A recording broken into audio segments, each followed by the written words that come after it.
Hey, it's Linda here again, and if you have already screwed up your New Year's resolution, or whenever you're watching this, that thing that you were gonna do this time, maybe it's recovery, maybe it's a diet, maybe it's exercise, or getting clean and sober. If you've messed it up, let me tell you, there's only two things that you need to worry about. So stay tuned. I'm going to share those two things with you.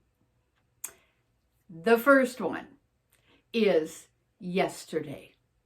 We get hung up in what happened yesterday, and that is something that we have to stop doing. Yesterday's gone.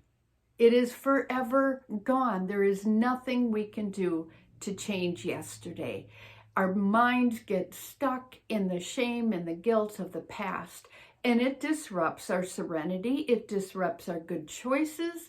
That guilt comes over us, and we're like, and so we don't do whatever it is that we were going to do, whether we run down to some alcohol or we go get another cookie because you're just a failure anyway, because all you can think about is what you did yesterday. You've got to let go of the past and start fresh. Today is a new day. So that is one of the things you need to get rid of, is yesterday.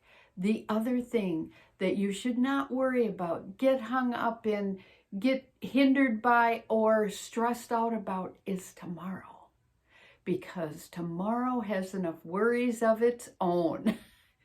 We know that. We can't control what we can't control. And there is nothing you can control about yesterday. The Bible talks about this, yesterday and tomorrow. And these are really hindrances to our sanity. So tomorrow is, who knows what's going to go on? Are we going to have another pandemic thing, another virus that's going to come through?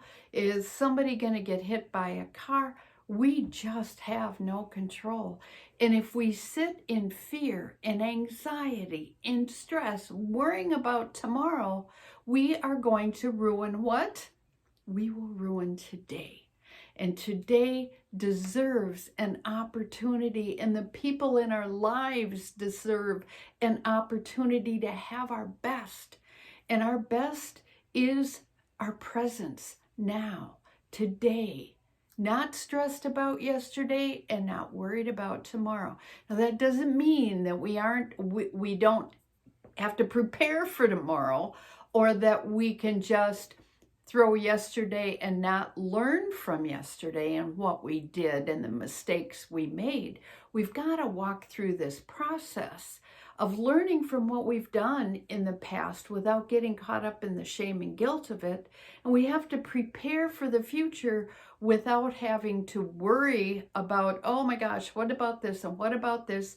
And developing all these, one of my clients calls them conspiracy theories, about what could happen tomorrow. We have to live in today.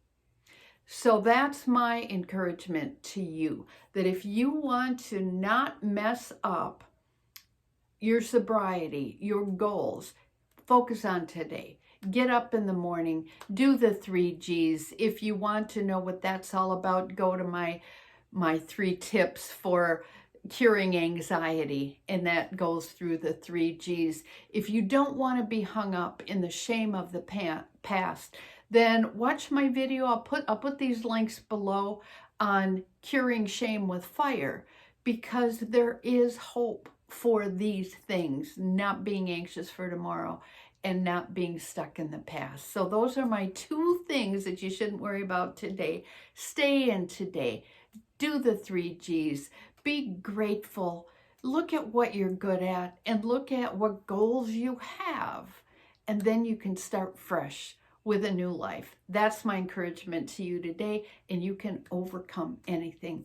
If you need help with that, go to my Speak to Me, God, I'm Listening group in Facebook, where we get together every day and we go through these 3 G's and we set our goals, and we talk about being grateful, and we tell each other what we're good at if we can't think of it ourselves, and we move forward. We review it at the end of the evening, and we stay focused on today so that we can make tomorrow a better day.